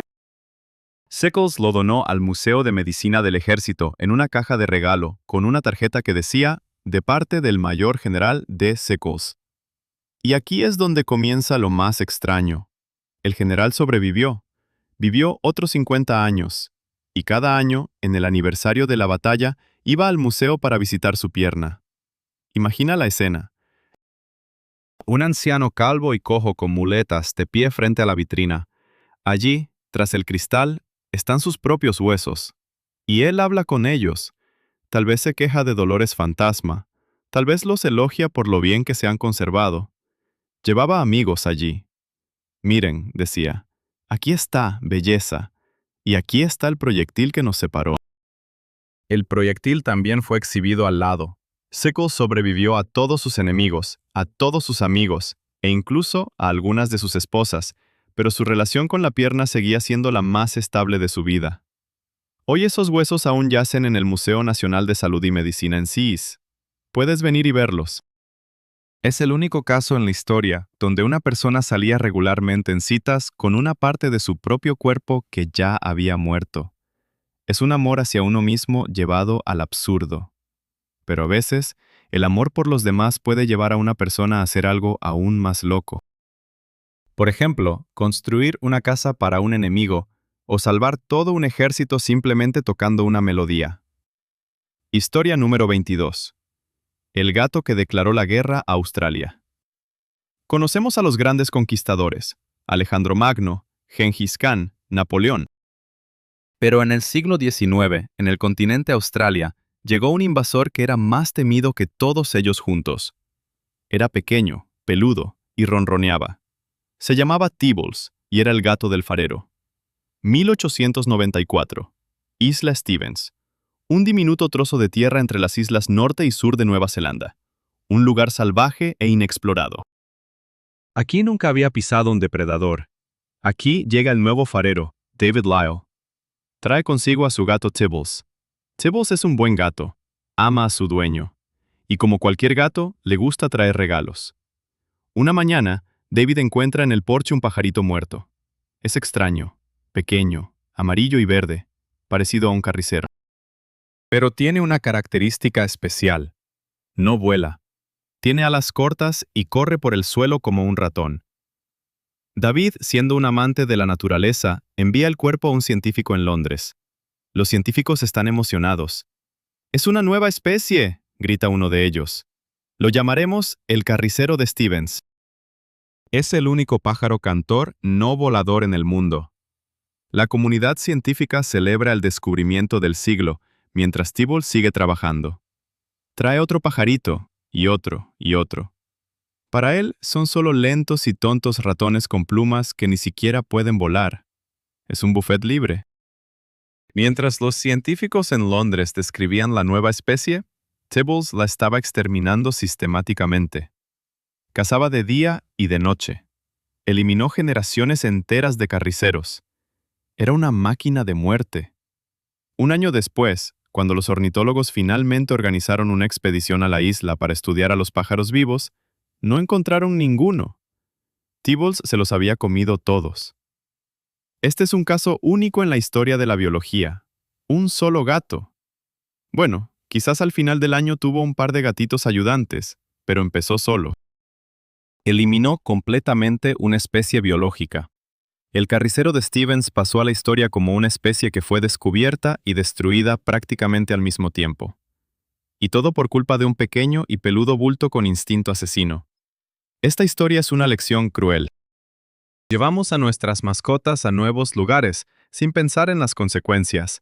Y para la naturaleza, un lindo gatito puede convertirse en el jinete del apocalipsis.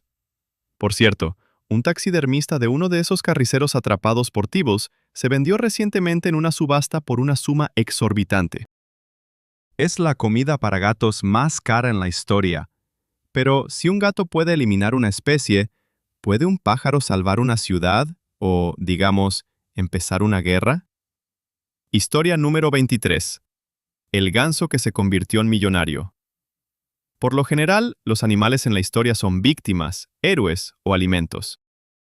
Pero en San Francisco a finales del siglo X, había un ganso que era un ciudadano con derechos, una reputación e incluso antecedentes penales. Se llamaba Blackie. Blackie no era un ganso común. Era enorme, negro y tenía la actitud de un estibador. Vivía en una comisaría en el puerto. Los policías lo encontraron cuando era un polluelo y lo criaron como a un perro. Blackie patrullaba la calle junto a los agentes. Caminaba de manera desgarbada al lado de un patrullero. Y ¡ay del gamberro que se atreviera a mirar al oficial! Blackie silbaba como un tren de vapor y mordía a los agresores en las pantorrillas con la fuerza de una trampa. Los porrachos del vecindario le temían más que a los porras, pero la fama le llegó no por su servicio. Un día, Blackie salvó la vida de un hombre.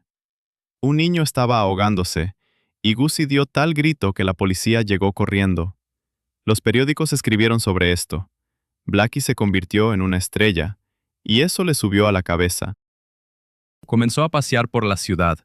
Los barmans conocían que si entraba Blackie, era necesario servirle cerveza en un tazón y darle galletas.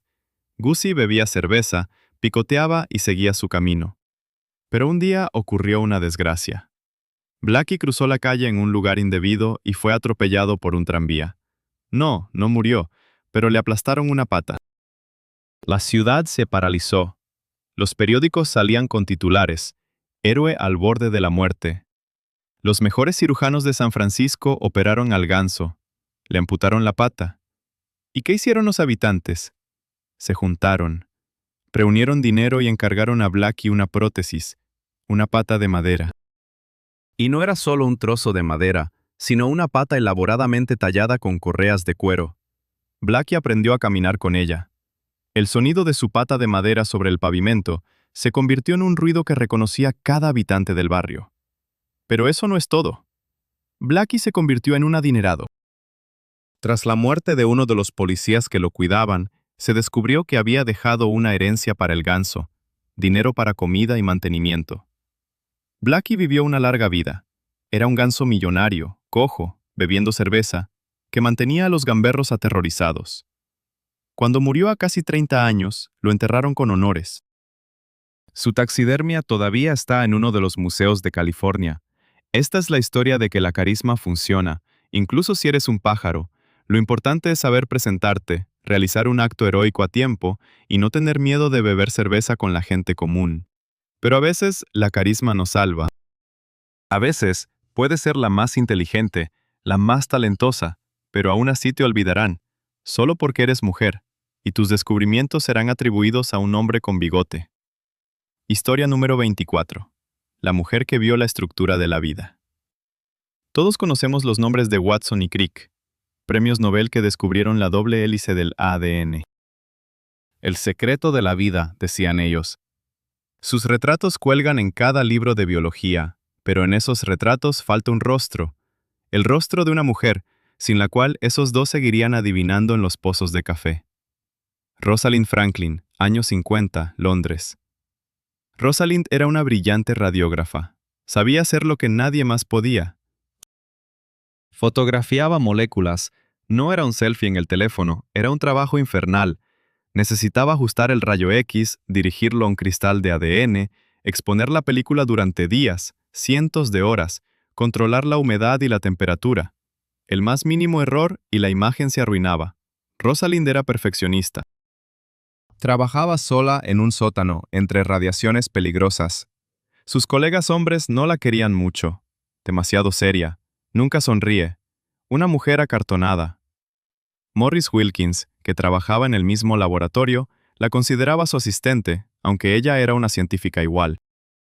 Y así, en mayo de 1952, ella obtiene la imagen 51. Es una obra maestra, la imagen más nítida del ADN en la historia. En ella se puede ver claramente la cruz negra de puntos. Para el ciudadano común son manchas, para el científico, una prueba. El ADN es una hélice, 2 hebras. Rosalind no se apresuró a gritar Eureka. Quería verificar todo. Era una científica de pies a cabeza. Pero mientras ella verificaba, Morris Wilkins, ese mismo colega, sin permiso tomó la foto de su escritorio y se la mostró a James Watson. Watson luego escribió en sus memorias: «Se me cayó la mandíbula y se aceleró mi pulso». Todo lo entendió al instante. La imagen de Franklin era la pieza que faltaba del rompecabezas. Watson y Crick rápidamente construyeron su famosa modelo de ADN. Publicaron un artículo en la revista Nature. Se convirtieron en estrellas. Y de Rosalind en el extracto solo se mencionó de pasada, en letra pequeña. También nos inspiramos en los datos no publicados de la doctora Franklin. Inspirados. Construyeron todo sobre su trabajo. Rosalind nunca supo que la habían robado. 4 años después, murió de cáncer de ovario. Tenía solo 37 años. Muy posiblemente, el cáncer fue causado por aquellos mismos rayos X con los que trabajaba día y noche. En 1962, Watson, Crick y Wilkins obtuvieron el premio Nobel. Rosalind Franklin no recibió nada. El Nobel no se otorga póstumamente. Solo décadas después, el mundo comenzó a conocer la verdad. La imagen 51 ahora se llama la fotografía más importante en la historia de la biología. Y el nombre de Rosalind se está recuperando gradualmente en los libros de texto. Pero es una gloria amarga. Esta es una historia sobre lo fácil que es borrar a una persona de la historia si es inconveniente, y sobre cómo detrás de los grandes descubrimientos a menudo hay un arduo trabajo silencioso en un oscuro sótano. Sin embargo, a veces en los sótanos no solo se encuentran descubrimientos, sino también personas. Personas que decidieron que el mundo exterior ya no les era necesario. Historia número 25. Los eremitas bajo el asfalto. Caminamos por las calles de las ciudades, miramos los escaparates, tomamos café y pensamos que conocemos este mundo. Pero bajo nuestros pies, a solo unos metros bajo las suelas de los zapatos, existe otra civilización. Un mundo de sombras, ratas y personas que eligieron la oscuridad. Las Vegas, ciudad de luces, casinos y miles de millones de dólares. Aquí la noche es más brillante que el día, pero bajo el Strip, la calle principal de Vegas, se ha construido una gigantesca red de túneles para el drenaje. Cientos de kilómetros de tuberías de concreto, diseñadas para desviar el agua durante las raras inundaciones. Y en estos túneles viven personas, topos. Hay alrededor de 1000. No son solo personas sin hogar durmiendo en cartones, es una comunidad organizada. Han construido apartamentos allí. Imaginen, bajan por una alcantarilla, oscuridad, humedad, olor a moho. Encienden una linterna y ven una sala de estar. En el suelo de concreto hay alfombras. Hay una cama matrimonial, cuidadosamente hecha. Existen estanterías, mesitas de noche, sillas. Algunos logran conectarse a las redes eléctricas de la ciudad y ponen televisores, ventiladores, incluso refrigeradores. Tienen su propia jerarquía, sus propias leyes, sus propios alcaldes de túneles. Viven una vida normal. Por la mañana suben para conseguir comida o jugar en las máquinas con las monedas que han encontrado. Por la noche, regresan a su subterráneo. Entre ellos hay exmaestros, veteranos de guerra, músicos e incluso parejas que han vivido allí durante décadas. Stephen y Catherine, por ejemplo, decoraron su rincón con muebles que encontraron en la basura de hoteles caros. Tienen un perchero en una tubería y una cocina con una estufa de gas. Pero esta vida tiene un precio terrible: la lluvia, en el desierto de Nevada.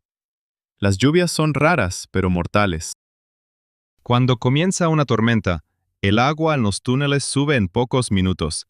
La corriente avanza a una velocidad de 30 a 40 kilómetros por hora, arrastrando todo a su paso: camas, televisores, personas. Cada vez que el cielo sobre Las Vegas se oscurece, los topos recogen lo más valioso y corren hacia las salidas. Aquellos que no lograron despertarse o se retrasaron, mueren.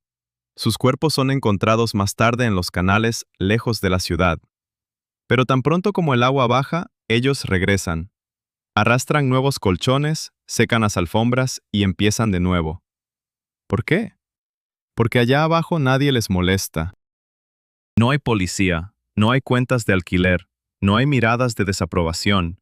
Allí hay total libertad. Es una escalofriante paradoja.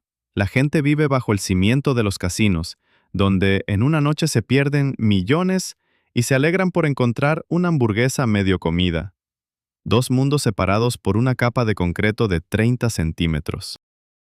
Y nosotros, paseando arriba, ni siquiera sospechamos que justo debajo de nosotros alguien está leyendo un libro a la luz de una lámpara robada y reza para que hoy no llueva.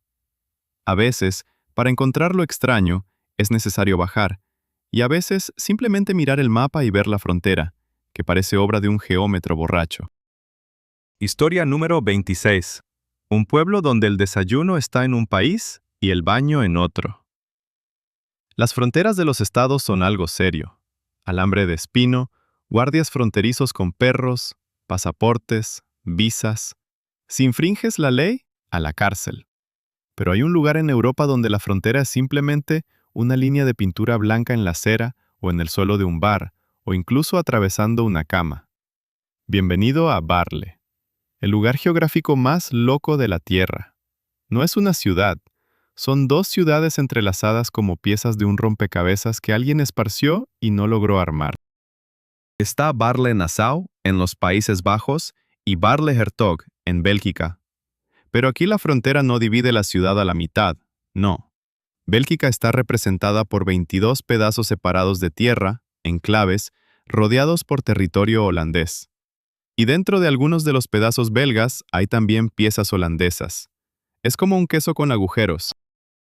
¿Dónde están los agujeros? Hay otro país. Caminas por la calle en los Países Bajos, das un paso a la izquierda y estás en Bélgica. Otros 5 pasos y de nuevo en los Países Bajos. La frontera pasa justo a través de las casas. En sentido literal, hay una regla. La ciudadanía del residente se determina por el país en el que se encuentra su puerta de entrada. Imagina la situación. Tu puerta está en Bélgica y tu dormitorio en los Países Bajos. Te despiertas en un país, vas a cepillarte los dientes en el otro y sales a trabajar de nuevo en el primero. Hubo una historia de un residente astuto que decidió mover su puerta de entrada medio metro a un lado. ¿Para qué? para cambiar de ciudadanía y pagar menos impuestos. Literalmente se mudó a otro país, sin mover su casa ni un centímetro. ¿Y las leyes? Oh, eso es otra historia. En los Países Bajos, los restaurantes deben cerrar antes que en Bélgica. ¿Qué puede hacer un propietario de café que se encuentra en la frontera? Muy simple. Cuando llega el toque de queda holandés, simplemente les pide a los clientes que trasladen sus mesas al lado belga del salón, y la fiesta continúa. Durante la pandemia de COVID, esto se volvió absurdo. En Bélgica, las mascarillas eran obligatorias. En los Países Bajos, no. La gente caminaba por un lado de la calle con mascarillas, cruzaba a la otra y se las quitaba. La tienda Fronteras Divididas tuvo que cerrar el salón con cinta. En la parte holandesa vendían ropa, mientras que en la belga no se podía. Cierre total. Aquí hay una casa donde la frontera pasa justo por la mitad de la puerta de entrada. Tiene 2 direcciones, 2 timbres. Ahí viven probablemente personas con una salud mental muy fuerte. Barley es una prueba viva de que las fronteras son una convención. Las líneas en el mapa, ideadas por los políticos, aquí se convierten en un juego divertido en la cuerda. Y al ver cómo viven pacíficamente estas personas, dan ganas de creer que algún día todas las fronteras serán simplemente cruces blancas en el asfalto, por las que se podrá saltar en el camino por pan. Pero si las fronteras en la tierra se pueden redibujar, las fronteras en la mente a veces las derriba no la política, sino una simple música o, digamos, un encuentro casual en un puente. Historia número 27. Un hombre que compró su propia libertad por partes. La esclavitud es cuando a una persona le quitan todo: nombre, vida, futuro. Pero en el siglo X vivió un hombre que demostró: se puede quitar la libertad, pero no la iniciativa. Se llamaba Pierre Toussaint. Nació esclavo en Haití. En 1787, sus dueños, la familia Bérard, huyeron de la revolución a Nueva York. Llevaban a Pierre con ellos. En Nueva York, el señor Bérard murió rápidamente, dejando a su esposa endeudada y en la pobreza. Pierre podría haber escapado, podría haber abandonado a su antigua dueña, pero era un hombre de honor y profunda fe. Decidió mantenerla. Pierre fue a aprender a ser peluquero. Resultó que tenía talento. Y no solo talento, sino un don. Se convirtió en el estilista más fashionable de Nueva York. Las esposas de los banqueros y políticos más ricos hacían fila para él. Les hacía peinados altos, trenzaba cintas, y lo más importante, escuchaba. Fue el primer psicoterapeuta en la historia con tijeras. Las damas le confiaban sus secretos, chismes y miedos. Pierre sabía más sobre la alta sociedad de Nueva York que el alcalde. Ganaba enormes sumas de dinero, y todo ese dinero se lo daba a su dueña, Madame Bérard, para que pudiera vivir en el lujo al que estaba acostumbrada. Pagaba sus cuentas, sus vestidos, sus recepciones. Prácticamente mantenía a su propietaria. Solo antes de morir, en su lecho de muerte, Madame Bérard le otorgó la libertad. A los más de 40 años, Pierre finalmente se convirtió en un hombre libre. ¿Y qué hizo? ¿Se compró una villa? ¿Se fue a las islas? No, comenzó a liberar a otros. Ganó dinero y rescató a su hermana. Luego liberó a una chica llamada Julieta, de la que estaba enamorado. Se casó con ella. Después comenzó a liberar a personas desconocidas. Gastaba sus honorarios en regalar libertad a los esclavos que veía en el mercado. Además, se convirtió en filántropo. Él ayudaba a huérfanos, viudas y pobres, y no solo a los negros, sino también a los blancos. Durante la epidemia de fiebre amarilla, cuando los ricos huían de la ciudad, Pierre caminaba por las casas contaminadas, cuidaba a los enfermos y enterraba a los muertos. Al final de su vida, lo llamaron Santo de Manhattan.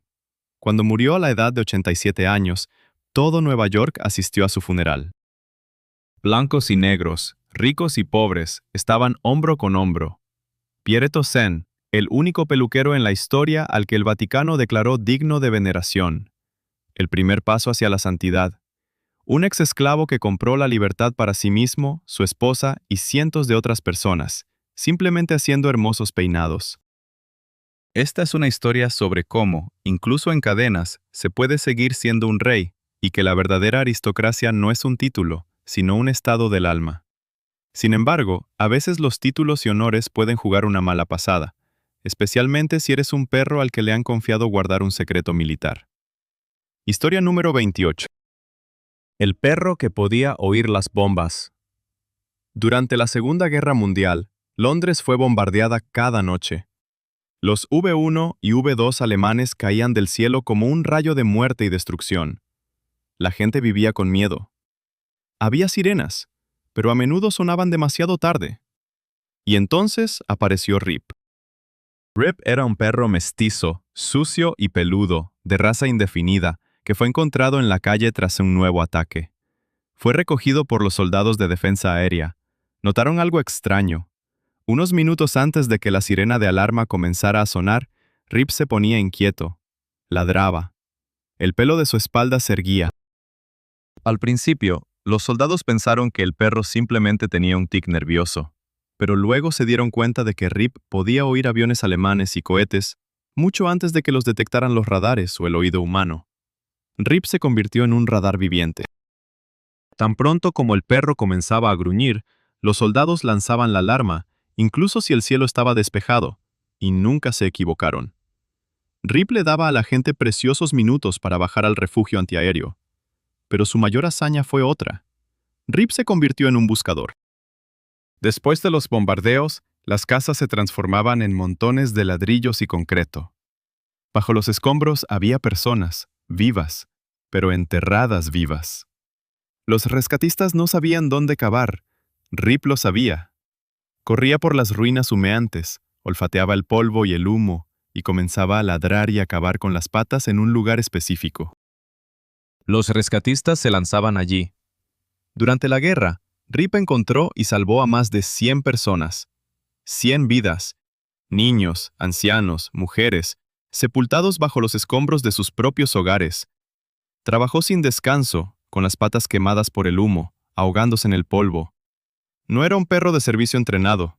Nadie lo entrenó.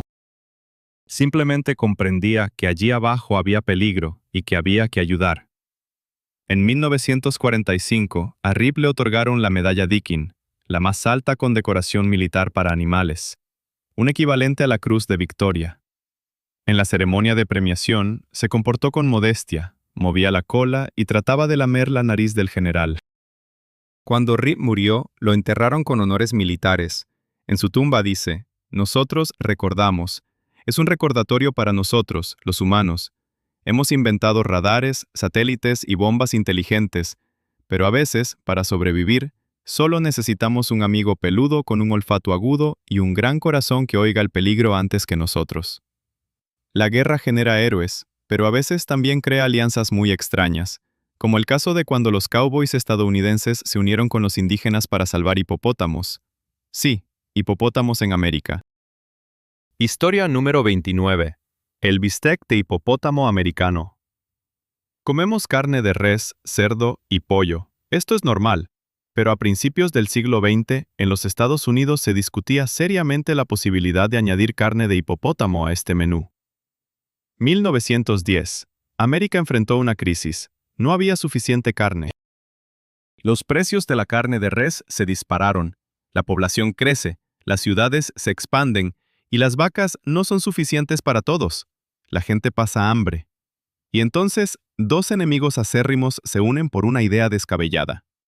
Frederick Russell Burnham, el legendario explorador, prototipo de Indiana Jones, y Fritz Duquesne, un espía que odiaba a Burnham y había intentado matarlo durante la guerra anglo-boer, se perdonan gracias al hambre. Se presentan en el Congreso de los Estados Unidos con una propuesta. Vamos a traer hipopótamos a Luisiana. El plan era genial en su simplicidad. Los pantanos de Luisiana están llenos de jacintos de agua, una maleza que ahoga los ríos y dificulta la navegación. No hay donde pastar para las vacas, pero a los hipopótamos les encanta el agua y comen jacintos de agua por toneladas. La idea: liberamos hipopótamos en el pantano. Ellos comerán las malezas, resolviendo un problema ecológico, y se reproducen rápidamente, y luego los comemos. La carne de hipopótamo, según aseguraron los autores del proyecto, es similar a la de cerdo, pero más tierna, y su grasa es un manjar. La llamaron tocino del lago. Los periódicos, incluyendo el New York Times, estaban entusiasmados. Los titulares gritaban: "La carne de hipopótamo, la salvación de la nación". El congresista Robert Broussard presentó el proyecto de ley HR 23261 para destinar $250,000 a la compra del primer lote de hipopótamos de África. Imaginen, cowboys americanos montando a caballo conduciendo manadas de hipopótamos en los pantanos de Mississippi, granjas de hipopótamos, bistec de hipopótamo en cada diner. El proyecto de ley fue sometido a audiencia, todos lo apoyaban, incluido el expresidente Roosevelt. Parecía que pronto América se convertiría en el país de los hipopótamos, pero en el último momento se votó en contra por un margen de un solo voto. ¿Por qué? Quizás algún congresista recordó que los hipopótamos no son adorables gorditos de dibujos animados, sino los animales más peligrosos de África, que matan a más personas que los leones.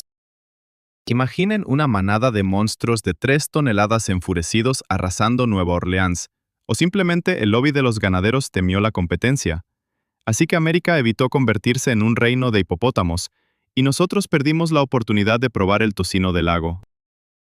La ironía es que en Colombia el narcotraficante Pablo Escobar sí trajo hipopótamos, y ahora se han reproducido, aterrorizan a los habitantes locales y destruyen el ecosistema. Así que los congresistas tal vez tenían razón. Algunas ideas lucen bien sobre el papel, pero en la realidad se convierten en monstruos. Como la idea de construir una ciudad perfecta en la jungla, donde se prohíben el alcohol y los bailes, pero hay mucho caucho. Historia número 30. La ciudad fantasma. Henry Ford en el corazón de la Amazonía. Henry Ford fue un genio. Le dio al mundo la cadena de montaje y el automóvil accesible, pero tenía un problema. Necesitaba caucho. Mucho caucho para neumáticos. En los años 20, el caucho se producía principalmente en las colonias británicas de Asia. Los británicos subían los precios y a Ford no le gustaba. Le gustaba tener el control. Quería su propio caucho. Y entonces hizo lo que haría cualquier millonario con manías de grandeza. Compró un pedazo de la Amazonía, una enorme extensión de tierra en Brasil, del tamaño del estado de Connecticut, y decidió construir allí la ciudad americana ideal. La llamó modestamente Fordlandia. No era solo un campamento de leñadores, era un pedazo de Michigan en la jungla. Ford construyó allí casas ordenadas con cercas blancas, un hospital, el mejor de Brasil en ese momento, una escuela, un cuerpo de bomberos, un campo de golf, piscinas y hasta un cine. Había caminos asfaltados y agua corriente. Pero Ford quería exportar no solo tecnología, sino también un estilo de vida. Odiaba el alcohol, el tabaco y la inmoralidad. Por eso, en Fordlandia se aplicaba la ley seca.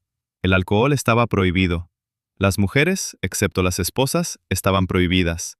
Solo se permitían bailes folclóricos, aprobados personalmente por Ford. Los trabajadores locales, brasileños, estaban en shock. Les pagaban buenos sueldos, pero les obligaban a vivir como puritanos.